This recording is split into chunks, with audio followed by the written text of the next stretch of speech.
Welcome back to the Retire Young radio show. I am your host, Joshua David, having a great time in the studio with my great friend and my great pal, Mr. Al Connickson. Also, don't forget to subscribe to the podcast on Apple Podcast, iHeartRadio, and Spotify.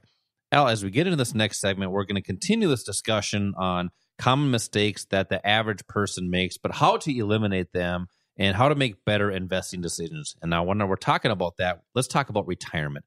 Now, we have a retirement crisis. We talk about this every single week. People either don't have enough to retire or they're continuing to work for many, many years, not because they want to, but because they have to. Now, that's not the goal of a lot of people. A lot of people do want to retire at the age that they want to retire to be able to do more things. And it's all about being more comfortable and confident, but you got to make the right decisions prior to there. Now, one of those common mistakes that we see all the time, and I think a lot of people know this but don't really know how to overcome it, is that one-directional trading. Mm-hmm. Most people in their retirements only participate or benefit in an up market. Sure. Now, the markets generally over a long period of time, they typically do go up. But what people don't realize is they're losing one thing, and that's time. So why are so many people invested in just that one direction?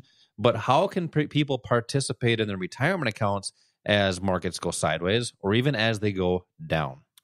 Yeah, that's a great point, because just think about it. Does the market go up 100% of the time? No. Does it go up 80% of the time? No. Probably more than 50% of the time, but that leaves down markets and sideways markets maybe 40% or so of the time. And if you're not participating in those, or worse yet, if you are losing money when the market's going down, that is the real damage there is lost time. Because if you lose money, let's just say that you have a 30% loss. Well, now you have to have a 43% gain just to get back to where you were before. Worse yet, what if you have a 50% loss? Now you have to have a 100% gain just to get back to where you were before any profits can be made. The problem there is that the time that it takes to recoup that loss, to kind of fight out of a hole, so to speak. And the older we get, the fewer periods of time like that we have, but that can have a huge impact. That really is when negative compounding really takes its toll, because all of the years that you aren't participating in, at least having the opportunity to be beneficial in the market, that is going against you. So every dollar that could be growing for you now is sitting on the sideline, not growing, and you're still probably paying fees. And inflation is also one of the culprits out there that you have to deal with. That's always going to continue to go up. And it will. Inflation will go up. Taxes are going to go up. Everything is probably going to go the opposite direction of the way we want it to go. Mm-hmm. But that is one of the mistakes that people make, not knowing how to participate in all three directions.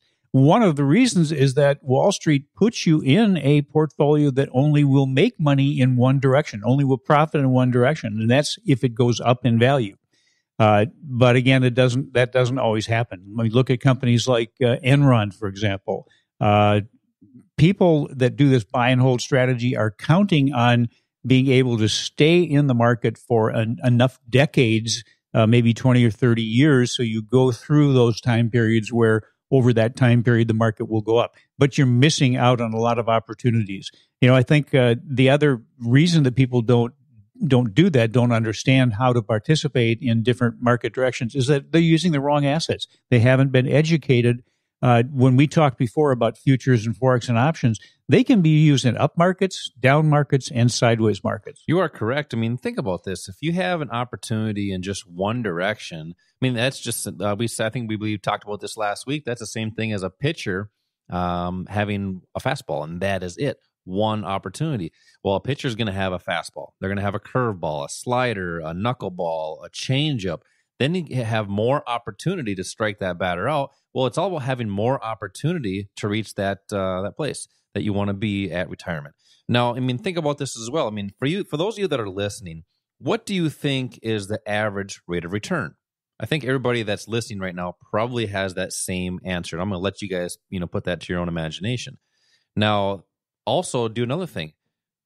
Add that to your retirement balance. Is that going to get you to those goals or to those retirement years? If you don't think it will, and if you're not confident that that'll happen, maybe it's time to learn different techniques and different strategies that potentially could be designed to make better investing decisions. So, Al, you mentioned one key thing at the end there. You were talking about one direction, but you said a lot of investors are invested in the wrong assets.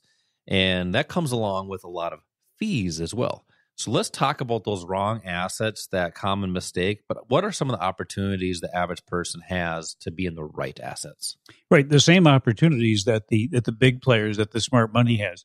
They are not just using an asset or a strategy that will benefit in an up market. They're participating in all three directions. So they're using assets other than just stock. They are definitely not using mutual funds as a trading vehicle. And unfortunately, that's what most people are invested in, are mutual funds. And you mentioned, I think, the word fees. Well, there are significant fees there that, again, have that negative compounding impact on someone's portfolio. Every dollar that is taken away in fees not only is not a dollar that is in your account anymore, but it's also a dollar that is not growing for you. So there's that lost opportunity. And we mentioned 401ks, employer-sponsored retirement plans. I think it's important to understand that 401ks were never intended to be a primary investment vehicle. They really were designed and implemented for high-wage earners just as a way to kind of defer part of their earned income from current taxes. It was a tax shelter. It was a tax shelter, really. And then one of the reasons that I think this is one of the reasons that people don't do well is that initially, when the 401ks came into existence for these high income earners, it was assumed that they were savvy investors and they knew how to invest properly within that vehicle. Unfortunately, it was the unknowledgeable people that now had 401ks as their primary investment or primary retirement vehicle. They really didn't know what they were doing. They weren't getting advice. They weren't getting counsel. So they were making mistakes. They were investing in things that maybe exceeded their risk tolerance or just weren't doing well in certain market conditions. So one of the things that we concentrate on is what we call dynamic 401k management. Let's at least learn what you have available there, learn how to maximize the value of what's in that 401k. The fees are huge, and that really is one of the big disadvantages. When 401ks, again, when they came into existence, the mutual fund industry lobbied very hard to make sure that they didn't have to expose or make very readily available the fees that they charge within those funds.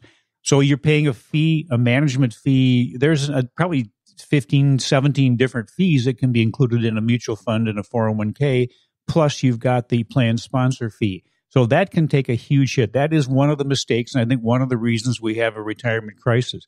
And unfortunately, a lot of people, when they retire or they leave a company, they leave their money in a 401k where they're no longer getting a match. So you're in an investment that has poor choices, high fees, and is at risk of going down when the market goes down. That's basically right. It's sitting at risk. And that's people's hard-earned money that's just sitting there.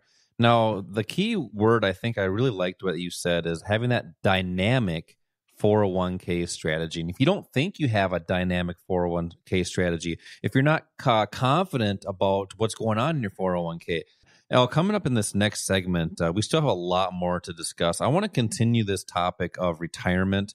But I want to get into more of the fees. We talked about last week. We had so many people call in last week about the fees that people are getting charged. They just don't know. So coming up next, we're going to talk more about the fees in retirement, but how to minimize them. This is Josh and Al.